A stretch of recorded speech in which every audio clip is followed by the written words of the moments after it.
Olá, pessoal, bom dia para vocês. São 7 horas em ponto da manhã desse dia 6 de maio de 2025, né, terça-feira. Estamos começando aqui mais uma jornada pelo noticiário aqui para que você comece seu dia muito bem informado sobre o que está acontecendo no Brasil e também no mundo. Hoje nós temos um noticiário ainda carregado fortemente pelo noticiário internacional. Eu sei que tem muita gente aí que reclamar, mas vocês estão dando muita atenção para as maluquices desse Trump.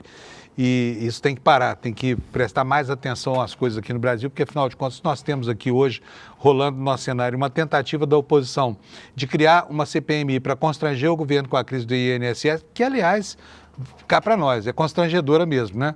Não se pode dizer que as coisas vão bem, porque embora a maior parte dos empréstimos, a maior parte das ilegalidades tenha sido ocorrido durante o governo Bolsonaro, nós já temos aí mais de 2 anos que esse esquema está funcionando, né, a olhos vistos, assim, inclusive com alertas feitos a partir do dia 12 de junho do ano passado, em reuniões públicas, e nada foi feito. Então, aqui vai sobrar culpa para todo mundo, mas parece que a culpa maior mesmo está situada no tempo lá atrás, né, porque foi o governo Bolsonaro quem criou a condição para que essa turma toda pudesse se locupletar aí com o dinheirinho suado, né, e minguado dos aposentados desse país. Nos Estados Unidos nós temos, de novo, um aumento da tensão entre Trump e uma parcela da opinião pública que acha que seu governo está exagerando nas tarifas, está errando a mão na economia, e temos, assim, a eclosão das primeiras críticas públicas bastante veementes a respeito das consequências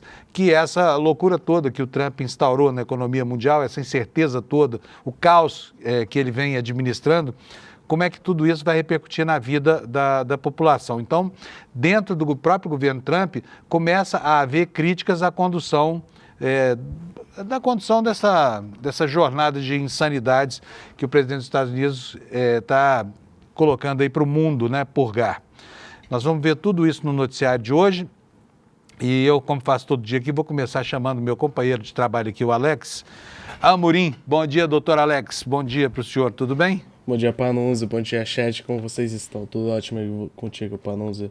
Tudo bem. A primeira pergunta que eu gostaria de fazer é, você que está aí nos assistindo todo dia, gostaria de ver o Alex? Nós temos tentado aqui trazer o Alex para o vídeo, mas ele prefere ser o Lombardi do ICL, né, Alex? Sim, eu já vi esse comentário no chat, o pessoal me chama de Lombardi do Silvio Santos. Lombardi do ICL aqui, o nosso. Alex, tivemos mais um caso de racismo no futebol ontem, hein?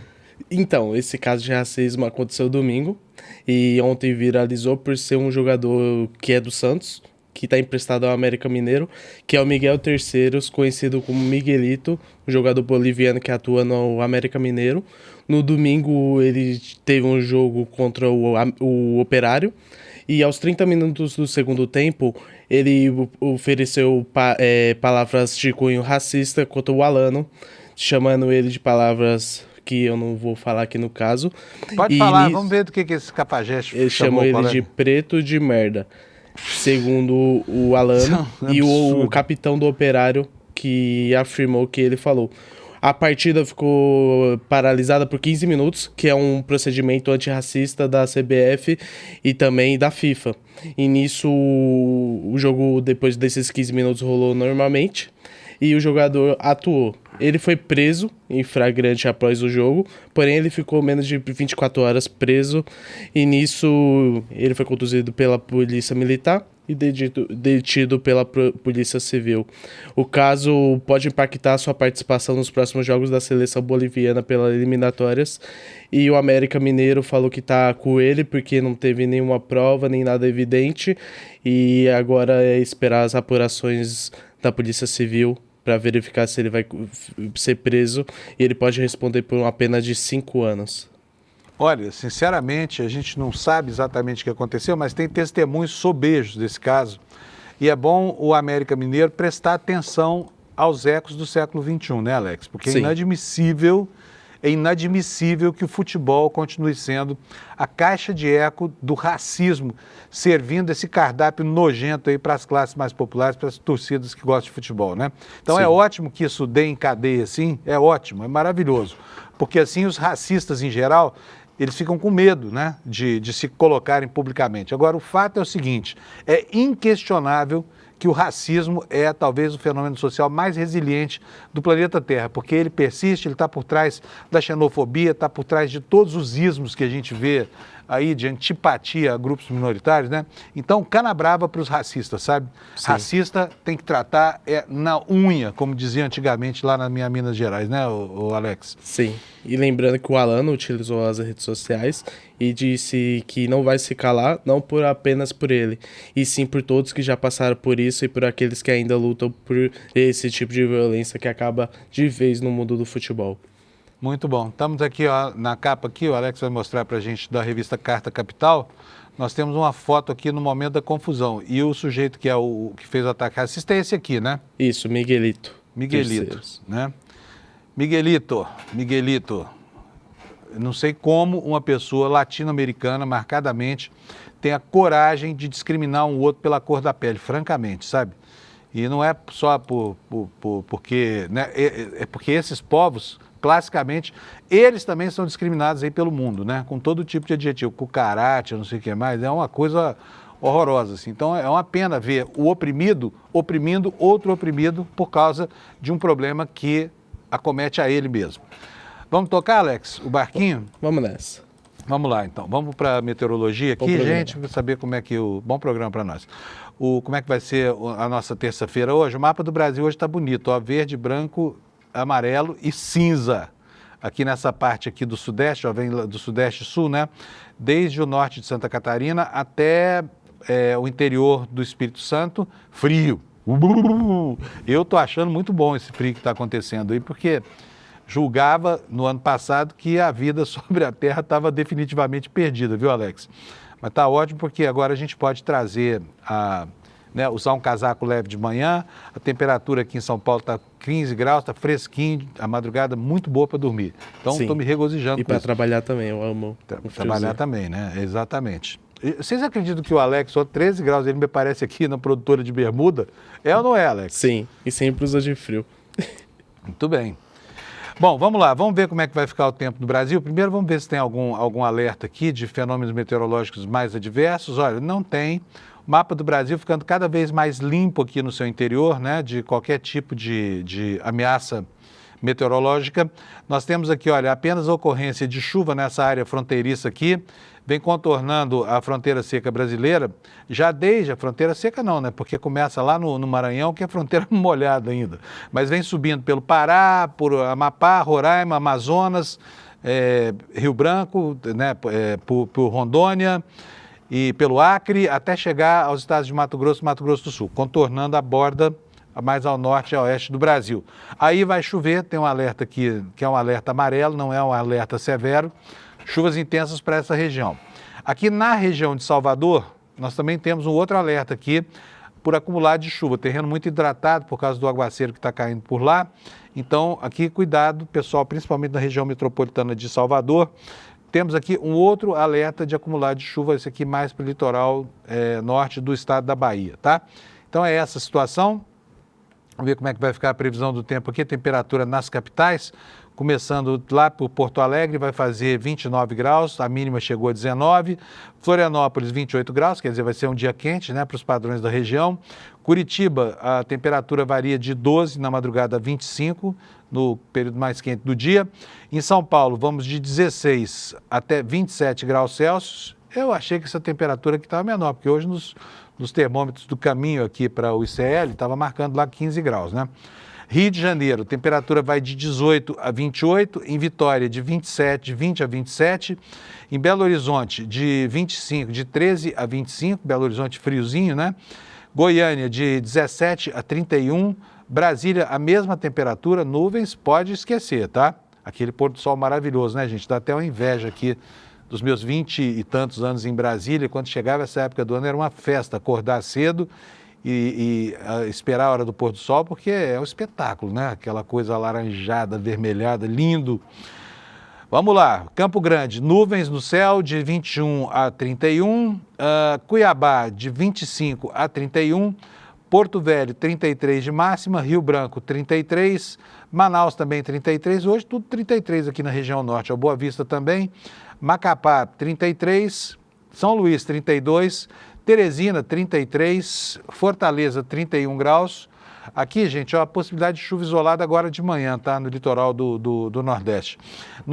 Em Natal, Rio Grande do Norte, de 24 a 32. Recife, a temperatura vai de 24 a 31, Maceió de 23 a 30, Aracaju, tempo nublado lá, temperatura variando de 23 a 29 e, o que mais? Chegamos de volta aqui a Salvador com 29 a 22 graus. Faltou Palmas no Tocantins, mas eu não esqueci, Palmas bem quente, maior temperatura entre as capitais brasileiras hoje, 34 graus de máxima, mínima de 25, tempo nublado por lá. Então essa aqui é a previsão do tempo para você que está aí começando o seu dia, saber se tira o casaco de casa ou se bota uma camisa regata, né? Vamos ver os destaques hoje no site do ICL, gente? Vamos? Primeiro temos uma notícia boa aqui, classe média brasileira, que há muito tempo estava privada de programas de habitação popular, começa agora a poder fazer uso dos financiamentos do Minha Casa Minha Vida, né? Está aqui como destaque na primeira notícia aqui do nosso portal, iclnoticias.com.br. Aqui no olho da matéria, a informação de que a nova modalidade do programa vai atender famílias com renda mensal até R$12 mil. A gente estava muito tempo esperando uma oportunidade, né, de comprar uma casa, porque afinal de contas o Minha Casa Minha Vida tem por objetivo principal atender a população de menor renda. Vamos ver o que diz aqui a notícia boa que está na capa do ICL Notícias. É uma informação da Agência Brasil. Famílias com renda de até R$12 mil já podem contratar a nova modalidade do Minha Casa Minha Vida, que é voltada para a classe média. A Caixa Econômica Federal já começou a oferecer os empréstimos para essa faixa de renda.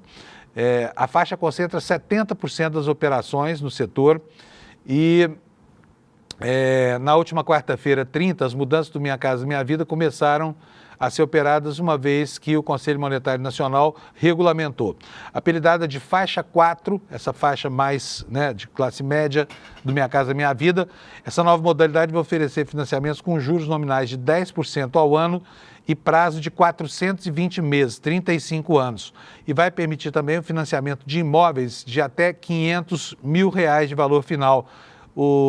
Até 80% do valor desses imóveis vai poder ser financiado nas regiões Sul e Sudeste, aliás, 60%, né, nas regiões Sul e Sudeste, e nas demais localidades do Brasil, o valor financiado pode chegar a 80% do valor do imóvel. Tá? Essa é a primeira informação positiva aqui no site do ICL, que também destaca o assunto, né, que causa inquietação nas hostes políticas brasileiras, que é a questão desse roubo horroroso dos aposentados que se estendeu durante tanto tempo, desde 2019, né, do governo Bolsonaro. Começou tudo ali, 2019, tá? E depois ficou como legado aí um calo incrustado, né, na administração do governo Lula, né? Até hoje não parou e acaba aí com a demissão de um ministro importante para o governo, que era o ministro Lupe, né, e o pasmo geral do país diante da procrastinação das autoridades da República nos últimos dois governos. Aqui eu não vou nem dizer se é governo Lula, se é governo Bolsonaro, mas a procrastinação com cheiro de corrupção da grossa aqui, né? Porque não se pode entender que, depois de tantos alertas, esse esquema de tunga tenha continuado dessa forma. Vamos ver o que diz aqui o site do ICL sobre isso? Olha só, informação. E parece aqui, gente, que tem um fla-flu da desonestidade. Isso é péssimo, sabe? Porque não resta dúvida que não há o que defender de nenhum dos dois lados aqui. Está todo mundo errado. Essa é uma daquelas raras ocasiões na história do país em que ninguém tem razão absolutamente, sabe? É inacreditável que esse esquema de roubo tenha se estendido ao longo de dois governos aí, sem que nada tenha sido feito por nenhum dos dois, sabe? Então está aqui a manchete: 7 novos convênios envolvidos na fraude do INSS foram assinados sob Bolsonaro. Levantamento junto ao Diário Oficial revelou que acordos de descontos que mais lesaram aposentados e pensionistas aconteceu durante a gestão desse sujeito aqui, ó, Jair Messias Bolsonaro. O que diz a matéria? Diz o seguinte: o governo Bolsonaro, que foi de 2019 a 2022, foi o responsável por pelo menos 7 convênios que autorizaram entidades a fazer descontos irregulares de aposentadoria e de pensionistas, informações feitas em pesquisa do Diário Oficial da União pelo jornalista Fernando Molica no site Correio da Manhã. O levantamento analisou as 11 entidades campeãs de fraude no INSS, de acordo com a Polícia Federal. E entre essas 11, um dos convênios foi renovado no governo Lula, que retomou um contrato com uma associação que teve o contrato rescindido lá em 2020, quer dizer, só um, né? Já todos os outros acordos, publicados em agosto de 2019, são de termos aditivos de um ano anterior, durante o governo Temer ainda, tá? Portanto, a origem, a raiz da coisa está fincada lá para trás, está fincada no governo Temer, né? Mas a tunga mesmo começa, a roubalheira grossa, deslavada, começa mesmo no governo Bolsonaro. No levantamento, foi possível comparar valores de descontos. O maior desconto de benefícios encontrados hoje, segundo a reportagem aqui, é de 4,09%. E ele se refere a um acordo assinado em abril de 2022 entre o INSS e a União Nacional de Auxílio aos Servidores Públicos, UNASPUB. Foi válido por 5 anos. Descontos variavam entre 2% e 3%, segundo a reportagem. Um dos acordos com a Associação de Proteção e Defesa dos Direitos dos Aposentados e Pensionistas foi assinado no dia 29 de dezembro de 2022, 3 dias antes da posse de Lula. Quer dizer, prepararam ali a cama, esperando que na transição as coisas fossem mudar, o que de fato não aconteceu, né? Foi publicado no Diário Oficial no dia 2 de janeiro de 2023. A entidade que mais lesou segurados se chama Caixa dos Aposentados e Pensionistas do INSS, de acordo com a CGU, a Controladoria Geral da União. Esse contrato foi publicado em maio de 2022. O desconto era de 3%, né? Por um prazo de 5 anos. Olha só, gente, 3% é muita grana. Fala sério, né? Isso equivale, grosseiramente falando, a 1/30 do valor total do salário da pessoa que vai ser descontada, né? Ou seja, é um dia de trabalho por mês, descontado da folha de pagamento para esses picaretas dessas associações aí. Que mais? Investigações mostram que a grande maioria dos descontos era feita de maneira fraudulenta, sem nenhum conhecimento dos aposentados e dos pensionistas. E aqui a informação importante. Em 2019, o Bolsonaro incluiu numa medida provisória a exigência de renovação anual da autorização dos descontos, só que o Congresso afrouxou essa medida, tá? Que aumentou o prazo para 3 anos, ou seja, há evidentemente que uma conexão entre executivo, né, esses órgãos auxiliares e também o Congresso Nacional, né? E o Jair Bolsonaro sancionou a lei aprovada pelo Congresso, mas já em 2020 possibilitou que as autorizações fossem feitas em até 4 anos, ou seja, não bastava 1 ano, não bastaram 3, vamos para 4, depois chegamos aos 5 anos, é o que diz a matéria no site aqui do ICL Notícias sobre esta vergonha chamado golpe contra os aposentados. E aqui, gente, a gente pode concluir, tristemente, que o Brasil é um país onde os espertos têm sempre a faca e o queijo na mão, né? E que não poupam ninguém, eles não poupam ninguém. Estão sempre aí dispostos a dar uma tungada e contam com o apoio quase fervoroso, né, de autoridades da República, seja lá do largo do espectro ideológico, da extrema-direita até o campo progressista, para perpetrar as suas fraudes. É uma tristeza isso, né? E justamente contra a parcela mais vulnerável, que são os aposentados, são a população de menor renda no Brasil, né, de maiores encargos, porque aí começam a aparecer os tratamentos médicos, os remédios, e todo mundo sabe como é crítica a situação desse grupo, que essa quadrilha instalada em Brasília resolveu assaltar nas barbas de 2 governos da República, tá bom?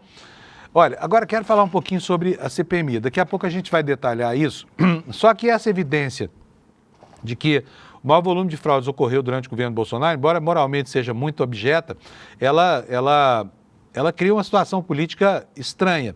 Por quê? A oposição tentou a CPI na Câmara, agora ela está forçando a mão com a CPI com a CPI mista, né, Câmara e Senado, CPI congressual, e não sei se vai conseguir ou se não vai conseguir, tem um jogo de pressão lá em Brasília, é possível até que não se consiga fazer essa CPI. De qualquer forma, o objetivo da CPI é claro, é criminalizar o governo de turno, né, criminalizar o incumbente, o governo Lula, por um problema que é anterior a ele. Aí ela não se justifica sob nenhum sob nenhum aspecto. Agora, é preciso dizer o seguinte, é muito capaz de acontecer o contrário do que pretende a oposição, porque pode ser um tiro do pé essa CPI, hein?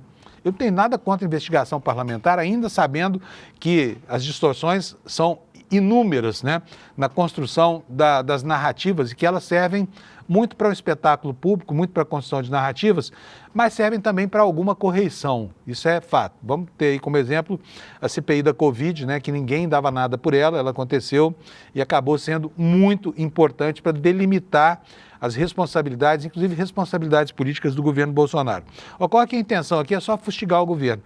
Quero ver, e eu desafio você a acompanhar isso junto comigo aqui no Desperta, se a oposição vai mesmo manter o ímpeto, né, de instauração dessa CPI, porque as coisas fatalmente sairão do controle, não há como construir aqui uma narrativa isolada e responsabilizar só o outro lado por um problema que é dos dois. Então, vamos ver o que vai acontecer aí com relação a essa CPMI, tá? Vamos passar para o noticiário internacional, ver o que está acontecendo no mundo.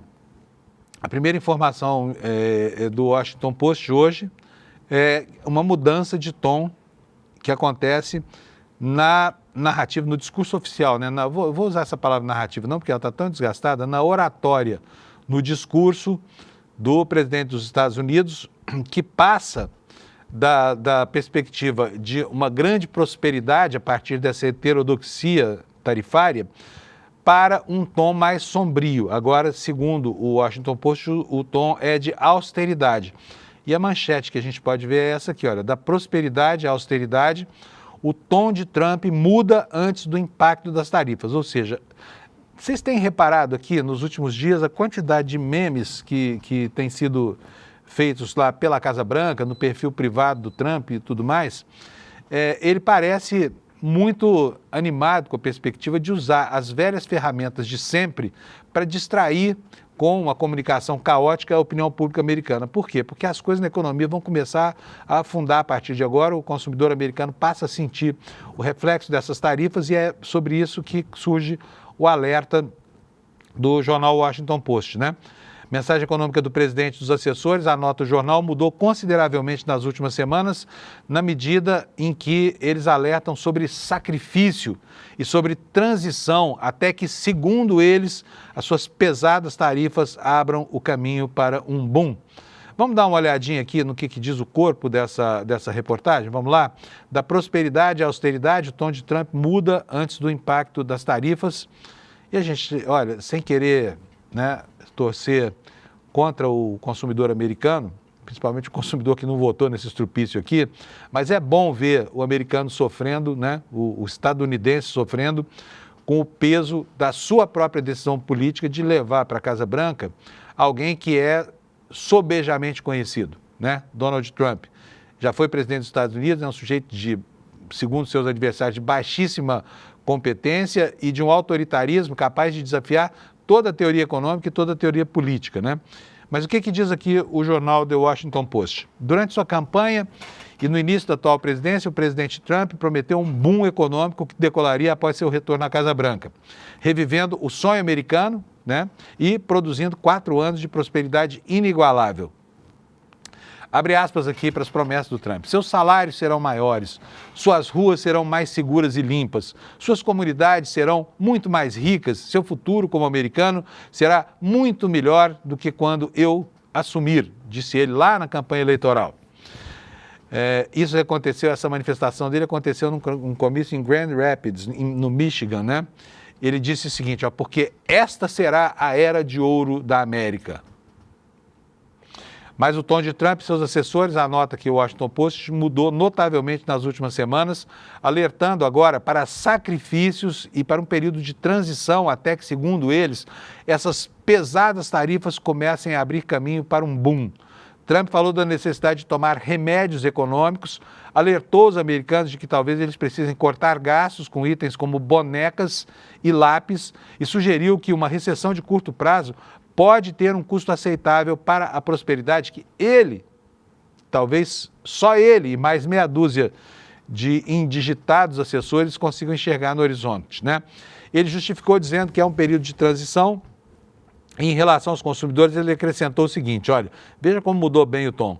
Só estou dizendo que eles não precisam ter 30 bonecas, eles podem ter 3. Eles não precisam ter 250 lápis, eles podem ter 5. Vocês se lembram que o Lula, quando disse para o consumidor brasileiro que não deveria comprar produtos caros, ele foi massacrado pela opinião pública? Pois agora quem está falando algo semelhante é, né, esse grande prócer da direita mundial, Donald Trump, né, dizendo para as pessoas que elas têm que cortar lápis e bonecos. Obviamente que isso aqui é uma expressão metafórica, é uma expressão simbólica do momento econômico de aperto que ele está levando os Estados Unidos a viver. Né? A gente sabe que esses anarcocapitalistas e os anocratas, de maneira geral, anocrata é aquele que provoca a decadência de uma democracia em um regime que fica ali no lusco-fusco do totalitarismo. Que essa gente é uma gente que tem uma retórica poderosa. E essa retórica vem de muito tempo atrás, né? Segunda Guerra Mundial, por exemplo, né? Ficou claro na estratégia ali, tá, inclusive toda ela teorizada no Mein Kampf, que é o livro do Hitler, escrito à mão na década de 20, que essa estratégia, ela se baseia, primeiro, na fabricação de um ambiente onde o caos possa ser percebido, a desesperança possa ser matizada, né? E as pessoas possam sofrer com base na sua insuficiência de ferramentas para resolver situações limite, como, por exemplo, situações macroeconômicas, né?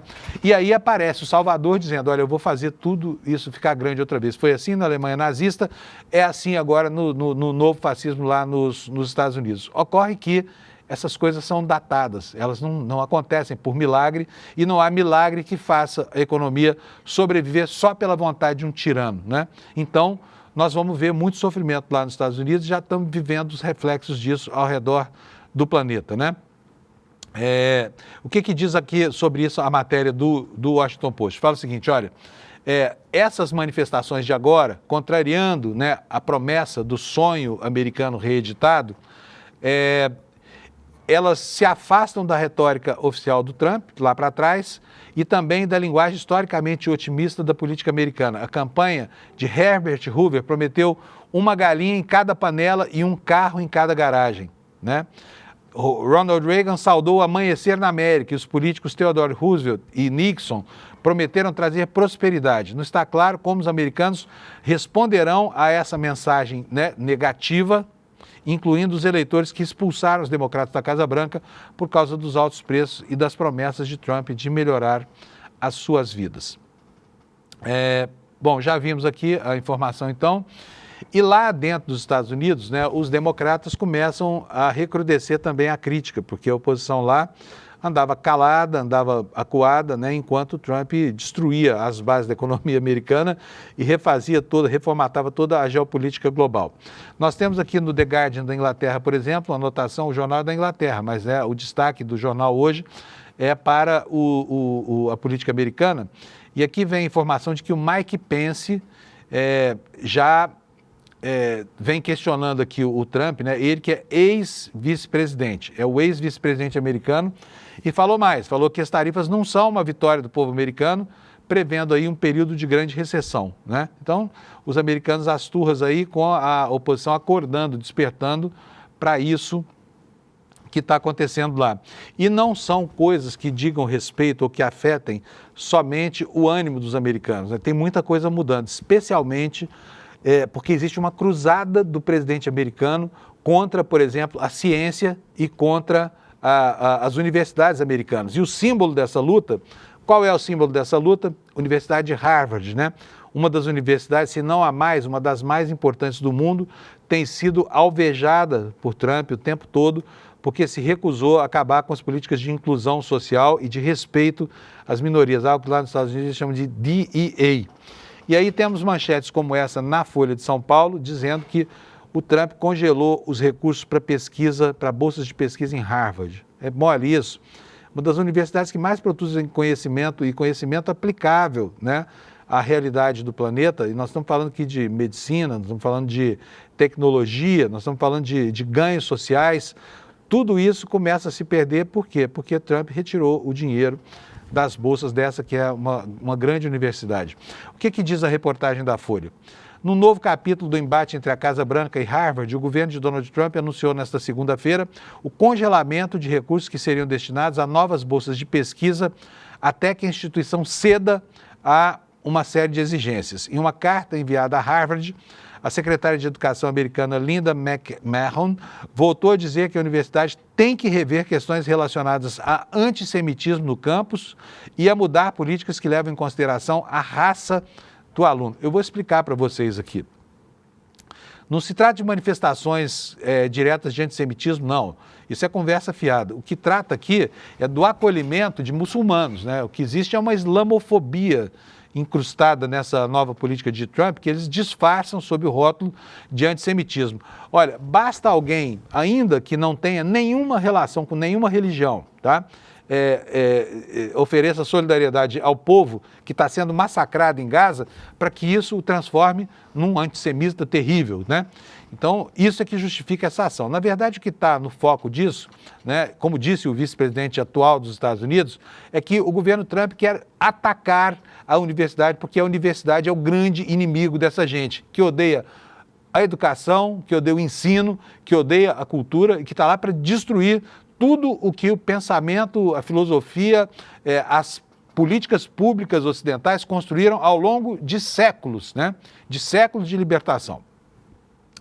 Então é isso, olha, em carta enviada lá a Harvard, né, a ministra da Educação americana, lá se chama secretária de Educação, voltou a dizer que a universidade tem que rever essas coisas todas. E o documento afirmou que a universidade abandonou a busca pela excelência acadêmica enquanto passou a empregar relativamente poucos professores conservadores. A carta é para informar que Harvard não deve mais buscar bolsas do governo, uma vez que nenhuma será fornecida, disse essa ministra linha dura da educação lá, secretária da Educação americana. Ela não informou o valor bloqueado e, procurada pela Reuters, a agência de notícias que proveu a informação, a universidade não se manifestou. E o jornalão americano informa que a ação representa uma nova estratégia do governo Trump, cujas tentativas de... Não é o jornalão americano, é o jornalão brasileiro, é a Folha, né? A ação representa uma nova estratégia de Trump, cujas tentativas de congelar os fundos já existentes levantaram diversos questionamentos jurídicos e motivaram disputas nos tribunais. Está feita aqui, então, a anotação, né, do que vem fazendo nessa campanha terrível contra a universidade americana Donald Trump, né? Vamos passar agora para o jornal El País, o jornal que trata da realização do conclave, né, na sua primeira página. A Europa está muito mais próxima desse problema aqui, até porque a população católica é maior do que a população protestante. Então, os jornais europeus estão prestando mais atenção no conclave. E aqui o El País de hoje traz uma informação colateral aqui do conclave, que é o regime de silêncio imposto aos cardeais que votam, né, aos 153 que votam, e são punições pesadas, hein, para quem ousar, né, revelar para o mundo o que está se passando lá nas discussões do conclave. A manchete é essa aqui que você está vendo: 80 selos de chumbo e ameaça de excomunhão para quem se manifestar durante o conclave. Não é mole não, não é uma democracia não, gente. Tem regra aqui e regras pesadas, né? A residência de Santa Marta, que abrigará todos os cardeais durante o processo eleitoral, está sendo protegida contra vazamentos, diz o jornal El País. Vamos ver o que o jornal El País está dizendo? Vamos aqui, olha. Na Capela Sistina, enquanto as pessoas votam na Casa Santa Marta, elas tomam café da manhã, comem, rezam, dormem e há alguns dias foi revelado que um cardeal estrangeiro, história contada por um arcebispo italiano, confirmou que as bebidas sem geladeira eram gratuitas e decidiu convidar outros cardeais para o seu quarto. No dia seguinte, a verificação confirmou que, exceto nos dias santos do conclave, a residência de Santa Marta, que é um hotel de trânsito para eclesiástico, vai ficar completamente fechado, tá? Na continuação da matéria aqui. E revelar só detalhes como esse já pode causar preocupação e problemas para os cardeais que participam desse conclave aí, tá bom, gente? Então são essas informações do Jornal El País, falando sobre a linha de ferro, a linha de ferro que se estabeleceu aí para garantir o silêncio, né, na reunião do conclave que vai eleger o novo Papa. Ainda um pouco mais de informação sobre a questão internacional. Nós temos de novo o México sob a sombra, diz aqui o jornal O País, de uma intervenção militar dos Estados Unidos. Qual é o pretexto? Eu não vou me ater muito a isso aqui, porque o tempo está correndo e a gente tem um monte de coisa do Brasil para falar. Mas os Estados Unidos estão ameaçando invadir o México sob a justificativa de que vão combater os cartéis de droga, né? E a Sheinbaum, que tem tido um comportamento irrepreensível no enfrentamento a essas ameaças, reagiu mais uma vez, né? Então está aí a ameaça americana. Passo agora à Argentina, para você ter uma ideia do que está acontecendo lá. Hoje vai ter uma greve lá, tá? Uma greve de ônibus, vai parar tudo na Argentina.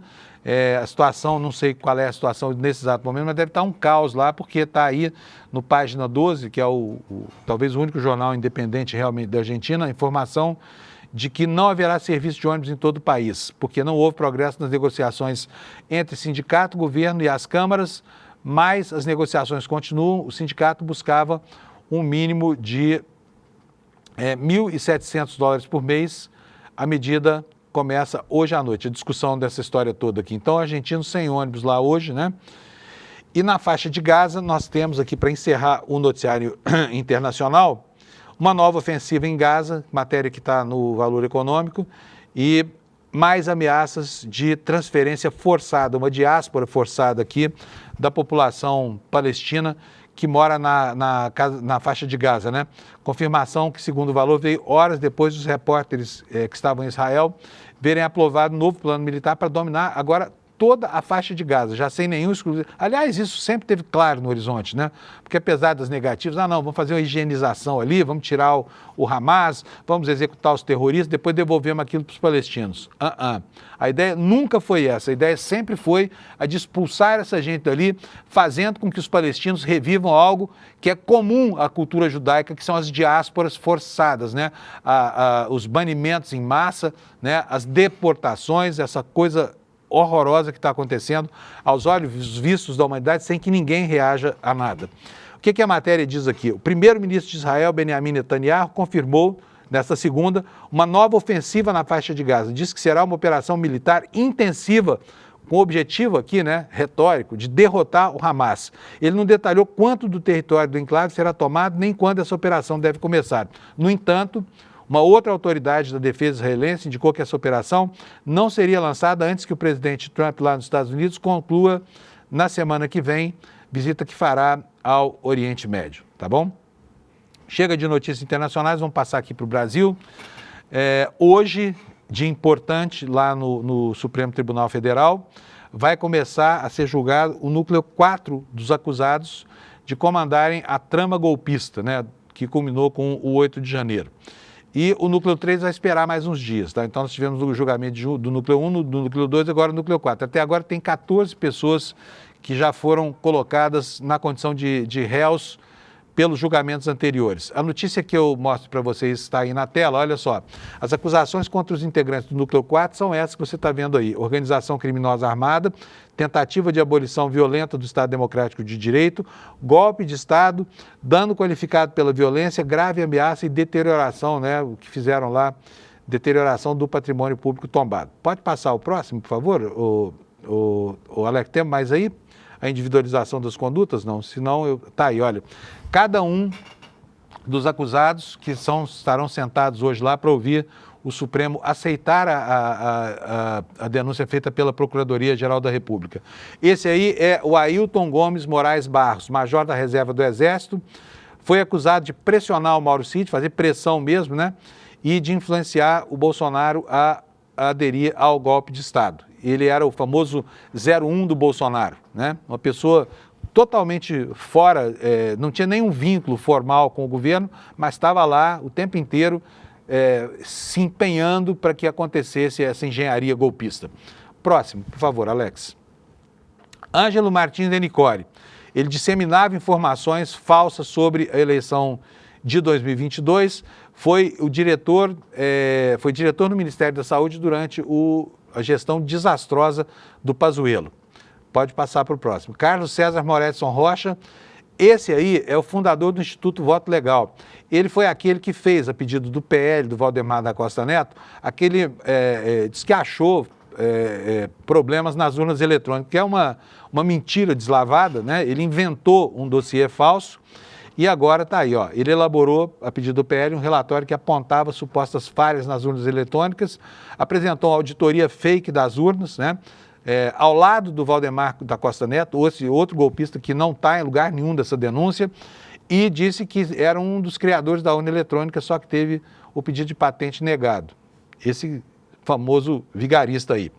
Outro acusado está hoje lá no Supremo Tribunal Federal, o subtenente Giancarlo Gomes Rodrigues, cedido à ABIN na gestão do Ramagem, utilizou ferramentas da agência para espalhar desinformação. Próximo. Guilherme Marques de Almeida sugeriu, num áudio divulgado pela Polícia Federal, sair das 4 linhas, criticou os comandantes das Forças Armadas porque não aderiram ao golpe, ex-comandante do 1º Batalhão de Operações Psicológicas lá em Goiânia. Temos mais? Temos. Marcelo de Araújo Bormevete, policial federal. Esse aí é o sujeito que estava monitorando o Alexandre de Moraes. Olha só, ele foi acusado de dar ordem, sujeito radicalíssimo, né? Para mandar bala e sentar o pau num assessor do presidente do Supremo, Luiz Roberto Barroso, integrou a equipe de segurança do Bolsonaro em 2018, chefiou o Centro de Inteligência Nacional da ABIN depois disso e esteve, né, coordenando as ações de um evento que o governo promoveu no começo do governo Lula, lá no Rio de Janeiro. Temos Reginaldo Vieira de Abreu, coronel do Exército. Ele criticou Jair Bolsonaro por não ter tido coragem de aderir ao golpe, ou de executar, ou de ordenar o golpe. Foi chefe de gabinete do Mário Fernandes, que era o demônio, né, do Plano Punhal Verde e Amarelo e tudo mais. Então, esse sujeito foi assessor do Mário Fernandes. Temos mais? Não. Temos mais não. Esses são os 7 que vão se sentar no banco dos réus de hoje. O ICL vai transmitir a sessão e nós vamos estar aqui para analisar e interpretar o voto de cada juiz e, antes disso, né, a alegação dos advogados que fazem a defesa desses futuros réus aí, mas pela consistência da peça de acusação, pela consistência da denúncia da PGR e, a julgar por tudo que já aconteceu até aqui, nos 2 julgamentos anteriores, todos eles serão transformados em réus. Vamos falar um pouquinho, gente, de um barraco que está acontecendo agora. Está muito divertido ver a oposição sem pauta, querendo criar fato, né? Vocês sabem que tem um assessor do governo americano viajando aqui pelo Brasil.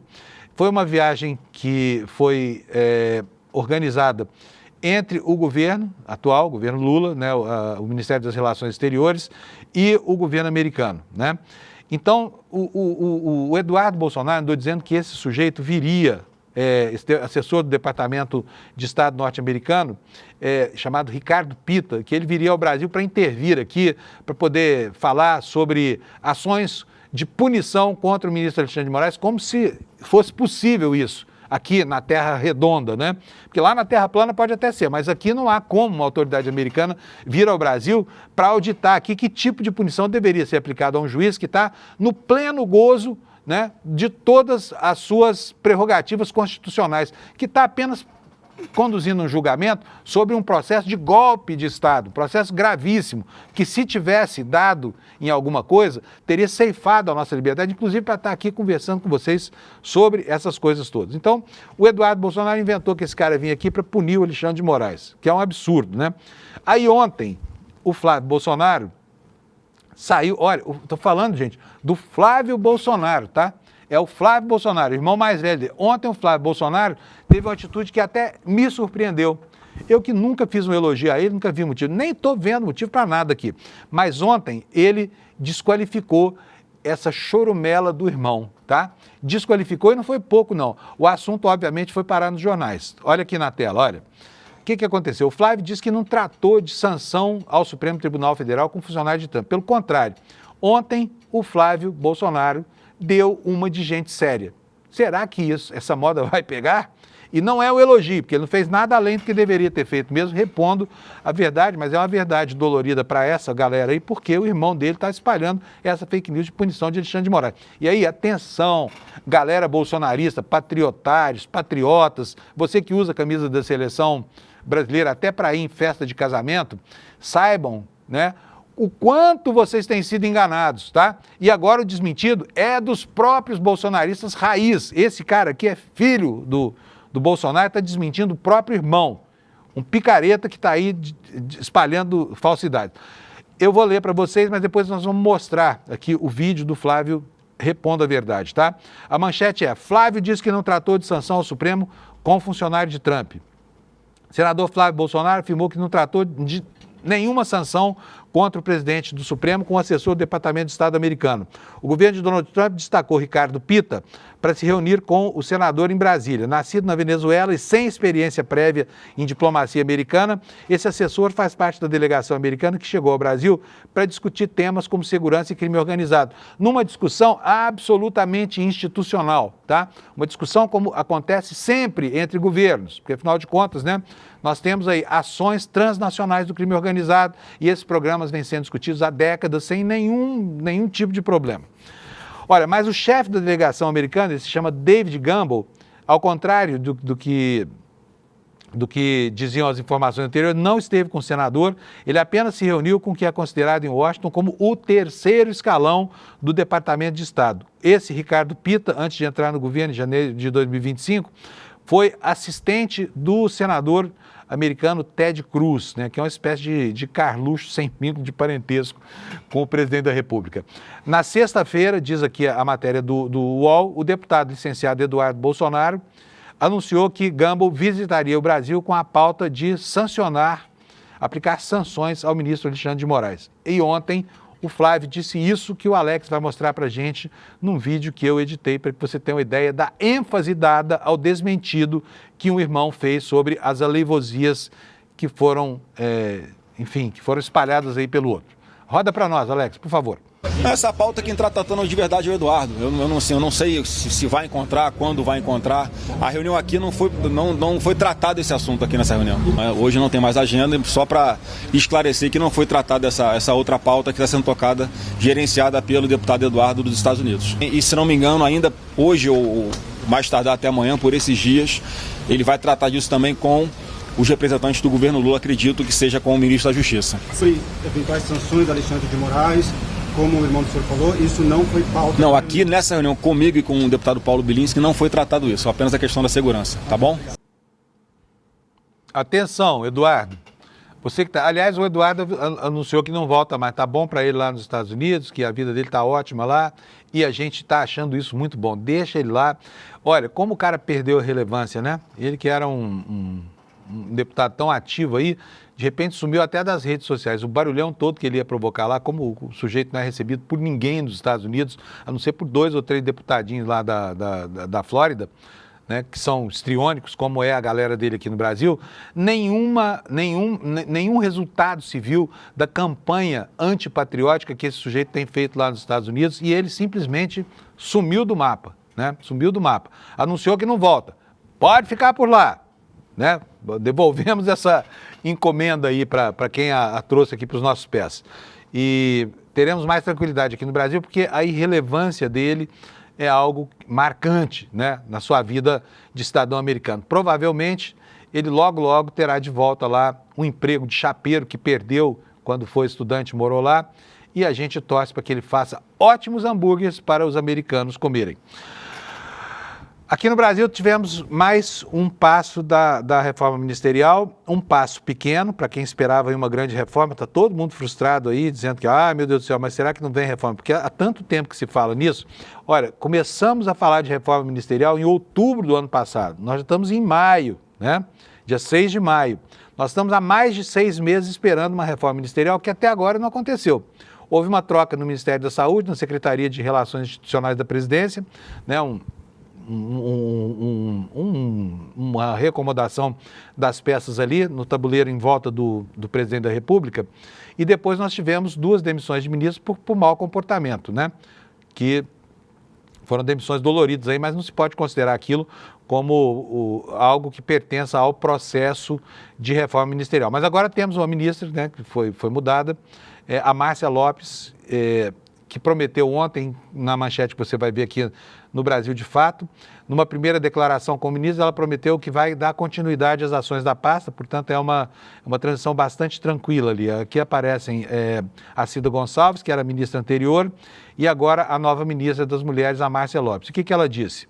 Numa coletiva de imprensa, prometeu dar continuidade, ampliar ações do Ministério que, segundo ela, deve atuar de maneira intersetorial para alcançar as mulheres em todo o país e abordar desafios como a violência e a desigualdade. E aqui ela declara o seguinte: a gente vem para continuar, para ampliar, para ir ao encontro dessas mulheres em todo o Brasil, disse a ministra, que já foi a chefe do Ministério do Desenvolvimento Social entre 2010 e 2011, portanto, entende do riscado, né? Eu só quero lembrar a vocês que 2 anos atrás, só para marcar uma diferença aqui de tempo, né, nós tínhamos um governo de plantão que se negava, inclusive, a resolver a chamada miséria menstrual, que é a distribuição de absorventes, por exemplo, para presas em presídios, né, em algo absolutamente desumano. Então vejam só a diferença, né, na transição desses 2 anos entre um estado e outro da sensibilidade governamental para problemas que realmente importam, tá? Bom, na área da economia agora, vamos falar sobre o que vai acontecer na economia. Hoje o Copom se reúne e vai definir a nova taxa de juros e, enfim, nós tínhamos aí perspectivas terríveis, né? Assombradoras, assombrosas. O mercado financeiro sempre construindo expectativas muito ruins para a inflação brasileira e tudo mais, mas nos últimos dias isso arrefeceu um pouco e o Copom hoje entra na reunião com a expectativa de que a pancada nos juros, porque vai haver um aumento, tá? Vai haver um aumento, mas não será tão vigorosa quanto se esperava ou se pretendia antigamente. Por quê? Com a construção dessas expectativas negativas, o mercado financeiro prepara a Câmara para que os burocratas lá do Banco Central decretem essa exorbitância que é a taxa Selic brasileira, né? Vamos ver como é que acontece isso em matéria aqui do UOL. Reunião do Copom vai atualizar a taxa de juros, começa hoje em Brasília com a análise da conjuntura econômica. 8 diretores e mais o Galípolo, que é o presidente do Banco Central, se reúnem por 2 dias, parece o conclave, né? Todo mês tem um conclavezinho lá no Banco Central. Reunião acontece a cada 45 dias e tem a missão de definir a taxa básica de juros. Primeiro dia da reunião começa hoje, vai analisar a conjuntura econômica, chefes de diversos departamentos vão apresentar os atuais indicadores, como atividade econômica, inflação, contas públicas, variação do dólar e os humores da economia internacional. E os técnicos utilizam essas informações para projetar o futuro da economia. A decisão é divulgada depois no comunitário. E aí vem aqui uma indagação da Folha de São Paulo. Isso aqui tem cheiro de texto produzido por inteligência artificial, viu, gente? A pergunta: maior Selic desde 2006?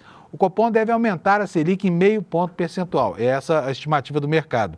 A taxa básica saltará dos atuais 14,25 para 14,75. Pancadaça. É o maior patamar desde agosto de 2006, segundo o último relatório do BC, com as previsões econômicas de instituições financeiras e os economistas, chamado Boletim Focus, né? Que é divulgado toda segunda-feira pelo Banco Central. Confirmada, essa será a 6ª alta consecutiva da Selic. Por outro lado, a elevação será mais branda, é o que se espera. O 0,5 ponto percentual de aumento será menor que as elevações das últimas 3 reuniões, que foram de 1 ponto percentual cada.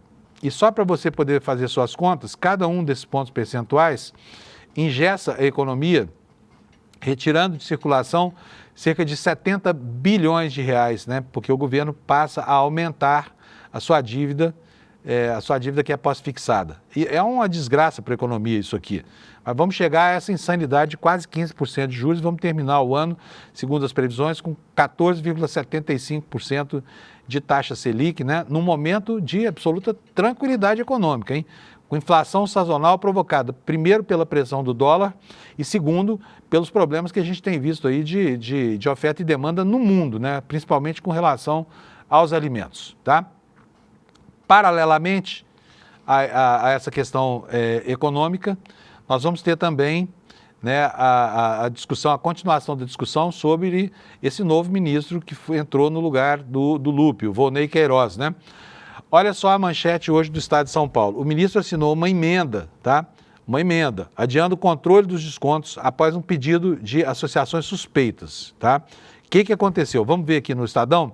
O novo ministro da Previdência Social, Volney Queiroz, nomeado no lugar de Carlos Lupe, assinou uma proposta quando era deputado, em 2021, adiando o prazo de fiscalização do desconto das mensalidades de associações e sindicatos na folha dos pensionistas e aposentados.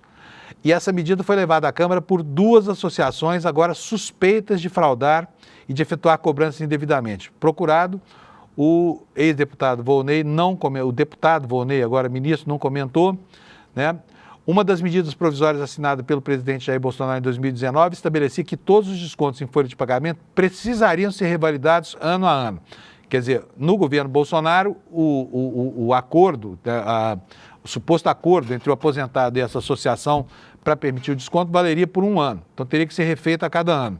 Mas aí, olha só, isso foi uma medida provisória do Bolsonaro, né? Após o lobby de associações que se beneficiaram com esses descontos, o prazo foi adiado 2 vezes e a necessidade de revalidação acabou sendo totalmente extinta em 2022, diminuindo o controle sobre as cobranças e que são agora investigadas pela Polícia Federal. Conforme o Estadão mostrou, o Jabuti foi uma das ações que motivaram a explosão de descontos indevidos a partir de 2020. Eu tenho a impressão que esse ministro vai durar pouco, hein? Tenho a impressão, é pagar para ver, sabe? Esse escândalo vai escalar e, afinal de contas, são 6 bilhões e 300 milhões num cálculo ainda em perspectiva. Pode ser que isso aumente muito mais. Sem falar agora na discussão que ainda não tem solução sobre como é que vai ser feita a reposição dos valores tungados com autorização dos 2 governos, dos aposentados, né? E que agora vão ter que ser devolvidos, porque, afinal de contas, né, existiu todo um sistema gigantesco em que o Estado conspirou para que a fraude acontecesse, né?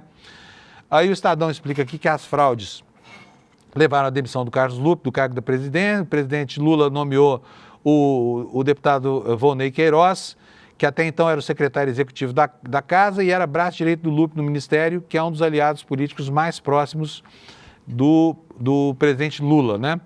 E o novo ministro estava presente na reunião em que o Carlos Lupe foi alertado por uma servidora sobre a ocorrência de fraudes do INSS em 2012. Ou seja, uma zona completa, uma bagunça completa, né? Tem que haver um barata voa lá nesse ministério, porque a coisa está mal parada e vai continuar mal parada, tá? Olha, no finalzinho do programa, preciso transmitir para vocês uma informação que vocês tiveram aqui ontem em primeira mão sobre isso que está aqui, ó, na parte de baixo da nossa página. Primeiro, só anota esse link aí, despertacl.com.br. Esse link vai te levar até uma página em que você vai deixar o seu e-mail e fazer a sua inscrição para a primeira aula da nova turma da pós-graduação do ICL.